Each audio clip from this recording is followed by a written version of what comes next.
Welcome back. Can capitalism have a conscience? Well, that's one of the themes at a conference currently underway at Business Institute GIBBS. Our reporter Glorius Sefako spoke to former FirstRand Chief Executive Sizwe Nxasana, who is now chairman of student funding body NSFAS. She started by asking him about the structure of student fee support following months of turmoil at tertiary institutions. If you look at the current way that the NSFAS works, we provide loans to students. The number of issues which we face, including the fact that we are not able to fund the students that come from middle-income families, the so-called missing middle. And also, there are a number of areas, including the fact that our NSFAS-funded students is quite high.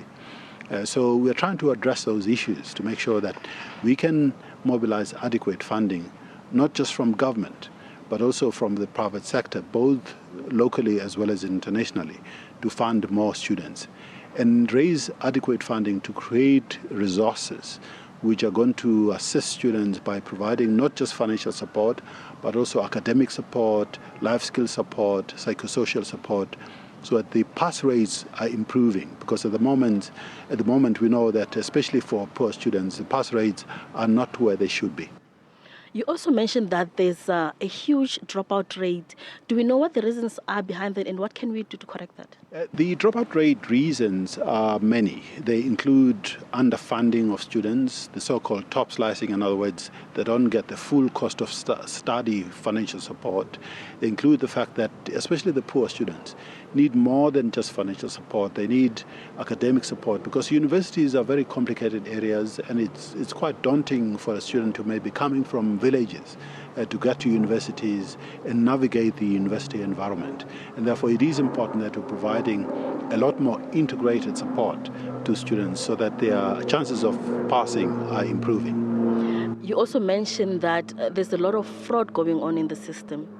How do you clean that up and make sure that the system works the way it should? Well, one of the things that we're looking at doing is to improve and tighten up on the verification process, because we know that there may be cases where people claim that they don't have parents, and maybe their parents are poor, and they're not necessarily poor.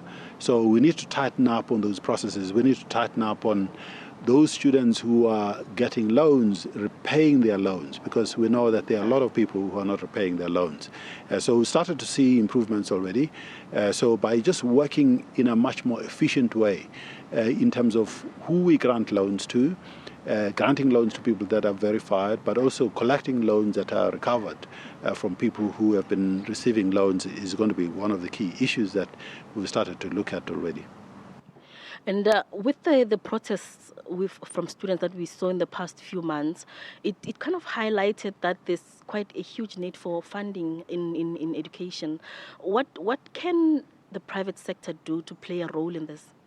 Well, there are many things that the private sector can do, from making sure, for instance, that we partner with government in increasing the amount of financial support that is available to students, to providing for instance, programs that are going to make sure that we work with universities as a private sector to increase the employability of graduates that finish by looking at the kind of programs that universities offer and partnering with the universities, for instance, including in certain cases, especially when it comes to professionals, having agreements and much closer collaboration between the private sector and the universities as well as TVET colleges. So there are a number of things that the private sector can do to improve the number of students that are supported, the employability of students that are in the system, in the university or TVET system, the employment of those people when they finish and graduate.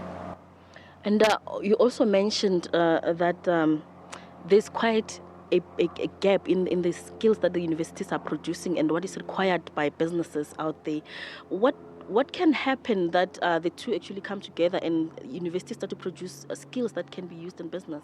Well, we need much more frequent and more conversations and discussions between the private sector and higher education institutions. In terms of, for instance, we know that in the private sector, the kind of skills that are required are shifting all the time. There are new industries that are emerging. In certain cases, you find that universities have not changed the programs which they offer, and therefore there is a mismatch between the two. So we need better coordination and more conversations between the private sector and higher education institutions.